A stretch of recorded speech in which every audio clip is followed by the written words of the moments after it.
जय भीम फ्रेंड्स। आज के इस वीडियो में हम एक्सप्लेन करने जा रहे हैं कि जो हिंदू धर्म है, जो कि बेसिकली ब्राह्मण धर्म है या वैदिक सनातन धर्म उसे बोलें, उसमें जो मूर्ति पूजा होती है, उसमें जो मूर्ति होती है और बौद्ध धर्म के अंदर जो मूर्ति है, इन दोनों में अंतर क्या है। क्योंकि जो सामान्य इंसान है वो तो यही बोलेंगे कि यार देखो, हिंदू लोग भी कल मूर्ति की पूजा करते हैं, मूर्ति पूजा करते हैं, और जो बुद्ध धर्म को मानने वाले हैं वो भी मूर्ति पूजा करते हैं। जबकि जो गौतम बुद्ध है वो तो मूर्ति पूजा के सख्त खिलाफ थे, है ना। वो तो मूर्ति पूजा के सख्त खिलाफ थे बुद्ध, और उन्हीं की मूर्ति पूजा करने लगे हैं। तो जो ये जनरल कंसेप्शन है वो इस तरह से बना हुआ है, ठीक है। तो आज हम इसको एक्सप्लेन करने की कोशिश करते हैं, इसको डाउट को क्लियर करने की कोशिश करते हैं। देखो, जो ये बुत परस्ती बोलते हैं, जो अरेबिक कल्चर के अंदर बोलते हैं इसको बुत परस्ती। जब अरब्स ने ये वर्ड यूज़ किया है बुत, तो एक्चुअली ये बुत शब्द बुद्ध से ही आया है। क्योंकि जब अरब्स चारों तरफ फैल रहे थे उस दौरान बहुत सारी बुद्धिस्ट मोनेस्ट्रीज थी इंडिया के अंदर। इवन इंडिया का मतलब है कि इवन अफगानिस्तान तक, बर्मा तक, और पूरा जो अच्छा खासा जो इंडिया फैला हुआ था पूरा, ठीक है, अशोका वाला टाइम वाला इंडिया।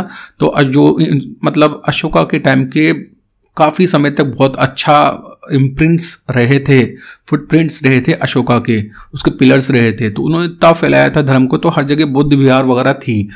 तो जो अरब्स थे और जो लोग बुद्ध को मानने वाले थे वो बुद्ध को बुद्ध बोलते थे। और अरब कल्चर में या इस्लाम धर्म की हम बात करें तो वो मूर्ति पूजा को नहीं मानते थे। तो उनको ये लगता था कि यार ये तो मूर्ति पूजा करते हैं, ये तो मूर्ति पूजा करते हैं। और मूर्ति शब्द तो उनके आया नहीं, क्योंकि उस वक्त बुद्ध शब्द चलता था, तो बुद्ध से वो हो गया बुद्ध। तो ये लोग बुत परस्ती करते हैं। तो उन्होंने पूरा इंडियन सब कॉन्टिनेंट के लोगों को बोल दिया कि ये बुत परस्ती करने वाले लोग हैं। उन्होंने कोई डिफरेंशिएट नहीं किया, जैन, बौद्ध या ब्राह्मण धर्म के मानने वालों में कोई डिफरेंशिएट नहीं किया, क्योंकि सब एक तरह से मूर्ति सबके करते, जो भी पूजा स्थल हैं बोले या धार्मिक स्थल बोले, वहाँ पर मूर्ति जरूर रहती थी। तो इस कारण से वो सबको बोलते थे, इन जैन्स, बुद्धिस्ट और ब्राह्मण धर्म के लोगों को बोलते थे कि बुत परस्ती करने वाले लोग हैं। और ये जो बुत शब्द है वो बुद्ध से आया है, क्योंकि उस वक्त जो बुद्ध की मूर्तियाँ थी वो बहुत ज़्यादा मात्रा में थी पूरे इंडियन सब कॉन्टिनेंट में, और इवन इससे बाहर भी। तो अब जो मुस्लिम्स थे उन्होंने कोई डिफरेंशिएट नहीं किया मूर्ति के अंदर, उनके लिए तो तीनों बराबर थे, हिंदू, जैन, बौद्ध की मूर्तियाँ। तो उन्होंने लगभग तीनों को इक्वली मतलब डिस्ट्रॉय किया बिना किसी डिस्क्रिमिनेशन के। तो लेकिन अब अपना जो पॉइंट है कहने का, इस वीडियो का जो मेन टॉपिक है वो ये है कि जो बुद्ध की मूर्ति बौद्ध धर्म में और यहाँ पर जो हिंदू धर्म में मूर्ति पूजा होती है, इसमें डिफरेंस क्या है। और बुद्ध ने तो जब मूर्ति पूजा का खिलाफ बोले हैं, बुद्ध ने तो खुद, तो फिर लोगों ने मूर्ति पूजा कैसे स्टार्ट कर दी, उनकी बुद्ध की मूर्ति बनाकर कैसे उनकी पूजा स्टार्ट कर दी, इसको हम क्लियर करते हैं।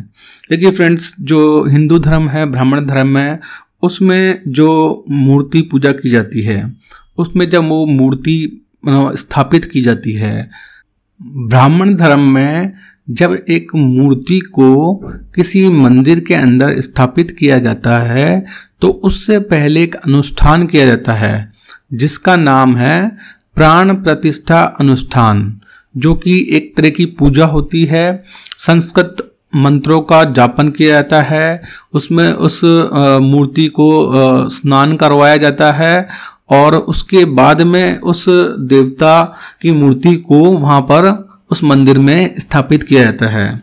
और ये प्राण प्रतिष्ठा अनुष्ठान का मतलब ये होता है कि पहले तो ये जो मूर्ति थी ये सिर्फ एक पत्थर की मूर्ति थी सिर्फ, ठीक है। लेकिन प्राण प्रतिष्ठा अनुष्ठान करने के बाद में इसमें मूर्ति में प्राण आ गए हैं, जान आ गई है, और एक तरह से अब ये जो मूर्ति है इसमें भगवान का वास है, ठीक है, ये माना जाता है। तो ये बहुत ही इम्पोर्टेंट चीज है मंदिर में किसी मूर्ति को स्थापित करने के दौरान। ये पूजा कंपलसरी है, की ही जाती है, प्राण प्रतिष्ठा अनुष्ठान। इससे क्या है, उस पत्थर की मूर्ति में जान आ जाती है, प्राण आ जाते हैं और एक तरह से वो भगवान बन जाती है वो मूर्ति। तो क्योंकि ये माना जाता है कि अब उस मूर्ति के अंदर जीवन है, तो इसी कारण से होता यह है कि हम कई बार न्यूज़पेपर्स में देखते हैं कि सर्दियां होती है तो वो मूर्ति को रजाई ओढ़ा देते हैं, रजाई पहना देते हैं, या फिर हीटर लगा देते हैं। गर्मियों के अंदर जो मूर्ति के लिए है, जिसको भगवान माना जाता है, मूर्ति को, पत्थर की मूर्ति को, क्योंकि उसमें जान आ चुकी है, तो उसके लिए एसी भी लगाए जाते हैं कि भाई गर्मी तो नहीं लग रही कहीं भगवान को, इसीलिए एसी लगाए जाते हैं। क्यों? क्योंकि ये बिल्कुल पक्का माना जाता है कि उस मूर्ति के अंदर वो प्राण प्रतिष्ठा अनुष्ठान करने के पश्चात उसके अंदर प्राण है, वो देवता का वास है उस मूर्ति के अंदर। तो कहीं उस देवता को, भगवान को गर्मी ना लगे इसलिए एसी लगाओ, ठंड ना लगे इसलिए उसको कंबल पहनाओ और दूसरे वस्त्र पहनाओ समय के अनुसार। साथ ही साथ कई बार ऐसा भी होता है कि उस मूर्ति को डॉक्टर को भी दिखाना पड़ता है, क्योंकि अकॉर्डिंग टू पंडितों के अकॉर्डिंग कई बार क्या है, वो मूर्ति की जो कि भगवान है उनकी तबीयत खराब हो जाती है।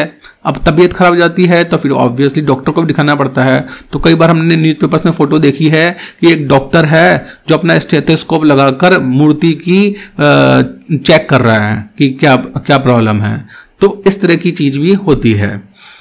तो फ्रेंड्स, इसका लॉजिक सिर्फ और सिर्फ ये है कि उन्होंने एक पूजा की है, प्राण प्रतिष्ठा की इस अनुष्ठान किया है और उसके अनुसार उस मूर्ति के अंदर अब भगवान आ गए हैं, देवता का वास है वो। अब वो कोई पत्थर की मूर्ति नहीं है, वो वास्तव में भगवान का घर है, वो भगवान है उनके लिए, पंडितों के लिए, ब्राह्मण धर्म को मानने वालों के लिए।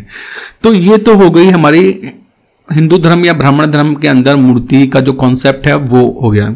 अब हम बात करें अगर बुद्ध धर्म में जो मूर्ति का कॉन्सेप्ट है वो क्या है।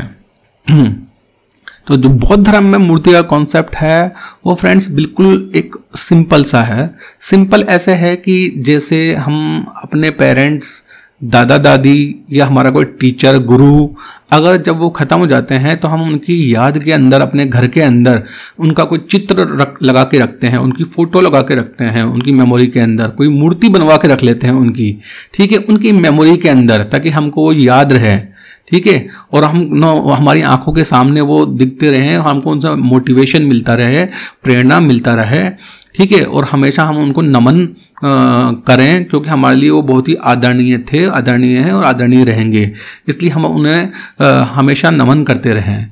तो इसलिए वो मूर्ति या फोटो बनाई जाती है बुद्ध की, क्योंकि बुद्ध को टीचर माना जाता है, क्योंकि उन्होंने पूरी मानवता को एक सच्चाई का, एक सत्य का मार्ग का, एक अहिंसात्मक मार्ग का, एक सुख को कैसे पाया जाए, शांति को कैसे पाया जाए, उसका मार्ग दिखाया था। इस कारण से बुद्ध को गुरु माना जाता है और इसीलिए उनकी स्मृति के अंदर, गुरु की स्मृति के अंदर फोटोज या मूर्तियां लगाई जाती हैं ताकि उनको हम याद रख सकें, ठीक है। बुद्ध धर्म के अंदर उस मूर्ति की पूजा नहीं की जाती, पूजा नहीं की जाती। दो वर्ड्स होते हैं, एक वर्ड होता है वर्शिप, वर्शिप करना, पूजा करना, और एक वर्ड है रेवरेंस, ठीक है। रेवरेंस, रेवरेंस का मतलब ये होता है कि आदर करना या सम्मान करना, ठीक है। सामने वाले का अगर हम रेवरेंस करते हैं तो उसका मतलब ये होता है कि हम उनका आदर करते हैं, उनका ऑनर करते हैं, उनका सम्मान करते हैं, उनका सत्कार करते हैं, उनकी इज्जत करते हैं, इसको बोलते हैं रेवरेंस। तो वर्शिप और रेवरेंस में यही अंतर है। वर्शिप में पूजा करते हैं, वर्शिप में हमने जो सामने जो मूर्ति है उसको भगवान, डीटी, देवता मानते हैं, इसलिए हम उनकी पूजा करते हैं, पूजा अर्चना करते हैं। जबकि यहाँ बौद्ध धर्म के अंदर जो मूर्ति है सामने बुद्ध की, या जो फोटो है, वो हम उसकी पूजा नहीं करते, उसकी वर्शिप नहीं करते, क्योंकि बुद्ध ने मना किया है मूर्ति पूजा का, मूर्ति पूजा का बुद्ध ने खंडन किया है, इसलिए हम वो मूर्ति की पूजा नहीं करते, रेवरेंस करते हैं, सम्मान करते हैं, आदर करते हैं, सत्कार करते हैं, इज्जत देते हैं, ठीक है फ्रेंड्स। तो बेसिक डिफरेंस, ये जो मूर्ति वाला कंसेप्ट है ब्राह्मण धर्म में और बौद्ध धर्म में, उसमें मूर्ति का जो ये कंसेप्ट है ये डिफरेंस है, और ये डिफरेंस बहुत बड़ा है, बहुत बड़ा डिफरेंस है ये, कि देखा जाए तो दोनों मूर्तियां हैं, ठीक है। तो जो जिसको कुछ पता नहीं है वो ये कहेगा यार देखो ये ब्राह्मण धर्म वाले मूर्ति पूजा करते हैं, ये बौद्ध धर्म वाले मूर्ति पूजा करते हैं, तो इनमें अंतर क्या है। लेकिन फ्रेंड्स, जैसा कि हमने इस वीडियो में बताया कि अंतर बहुत गहरा है। जो ब्राह्मण धर्म की मूर्ति है उसमें वो एक लिविंग बीइंग है, वो एक जीवित प्राणी है ब्राह्मणों के अनुसार, क्योंकि उसमें उसके लिए प्राण प्रतिष्ठा का जो अनुष्ठान किया गया था उससे अब उसमें भगवान वास करते हैं। उनको सर्दी भी लगती है, उनको गर्मी भी लगती है, उनके लिए एसी भी लगाया जाता है गर्मियों के अंदर, उनके लिए सर्दियों के अंदर ब्लोवर्स भी लगाए जाते हैं, हीटर लगाया जाता है। अगर उनकी तबीयत खराब जाती है तो डॉक्टर आके स्टेथोस्कोप वगैरह से चेक भी करते हैं। ऐसी फोटोज हम न्यूज़पेपर में देखते हैं, ठीक है। जबकि बौद्ध धर्म के अंदर महात्मा बुद्ध ने, गौतम बुद्ध ने मूर्ति पूजा का पूर्ण खंडन किया है। तो जब महात्मा बुद्ध ने खुद ने मूर्ति पूजा का खंडन किया है तो ऐसा कैसे पॉसिबल है कि उनके मानने वाले लोग उनकी मूर्ति बना के उनकी पूजा करने लग जाएंगे? ना, बिल्कुल भी पॉसिबल नहीं है। तो फिर वो करते क्या है उस मूर्ति का? उस मूर्ति का वो करते हैं जो मैंने बताया आपको, कि हम अपने माता पिता, गुरु या अपने दादा दादी की फोटो या मूर्ति अपने घर में लगा लेते हैं और फिर उनका हम मान सम्मान करते हैं, उनको उनकी मेमोरीज को याद रखते हैं, ठीक है, उनको याद करते हैं। उस हिसाब से, उसी तरीके से जो बुद्ध हैं वो हमारे टीचर, गुरु, मेंटर हैं बौद्धों के। तो उनको हम याद रखने के लिए, उनको सम्मान देने के लिए, आदर देने के लिए हम उनकी मूर्तियां स्थापित करते हैं, ताकि वो एक as a symbolic, as a symbol of education, as a symbol of peace, as a symbol of a teacher वो हमारे सामने रहे और हमारा हमेशा उनके द्वारा मार्गदर्शन होता रहे। हम बिल्कुल भी ये नहीं मानते कि जो वो बुद्ध की मूर्ति है उसमें कोई जान है, वो कोई लिविंग बीइंग है। No, not at all. वो कोई जान नहीं है, उसमें कोई जीवन नहीं है, वो जस्ट एक बुद्ध की स्टेचू, मूर्ति है, ठीक है, दैट्स ऑल। उसमें कोई जान, कोई लाइफ नहीं है, वो मूर्ति है। और वो मूर्ति इसलिए है कि वो हमारे एक तरह से पूर्वज थे, तो हमने उनकी मूर्ति रखी हुई है ताकि हम उनका मान सम्मान कर सकें, उनको याद कर सकें, ठीक है। जैसे हम अपने दादा दादी, माता पिता की फोटो या मूर्ति बनाकर अपने घर में रखते हैं और उनको कल हम याद करते हैं और उनका हम नमन करते हैं, उनका सम्मान करते हैं, उस तरह से। तो फ्रेंड्स, जो ये बेसिकली ये डिफरेंस है, मूर्ति वाला कंसेप्ट है जो ब्राह्मण धर्म में और बौद्ध धर्म में, जो ये कंसेप्ट है मूर्ति वाला, ये डिफरेंस है दोनों धर्मों के अंदर। मूर्ति से संबंधित जो डिफरेंस है वो ये डिफरेंस है।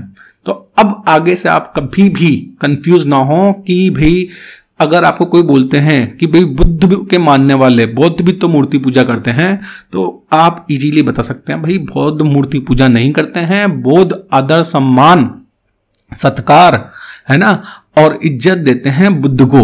वो पूजा नहीं करते हैं, पूजा नहीं करते हैं। जिस तरह से हम अपने दादा दादी और माता पिता की फोटो को घर में लगाकर उनकी करते आदर सत्कार सम्मान करते हैं, उस तरह से हम बुद्ध की भी आदर सत्कार सम्मान करते हैं, क्योंकि वो हमारे टीचर है, मेंटर है, ठीक है। जबकि ब्राह्मण धर्म में वो पूजा की जाती है मूर्ति की, क्योंकि उसके अंदर जीवात्मा है, देवता का वास है, इसलिए वहां पर उधर पूजा की जाती है। तो ये बेसिक डिफरेंस है बौद्ध धर्म और ब्राह्मण धर्म के अंदर।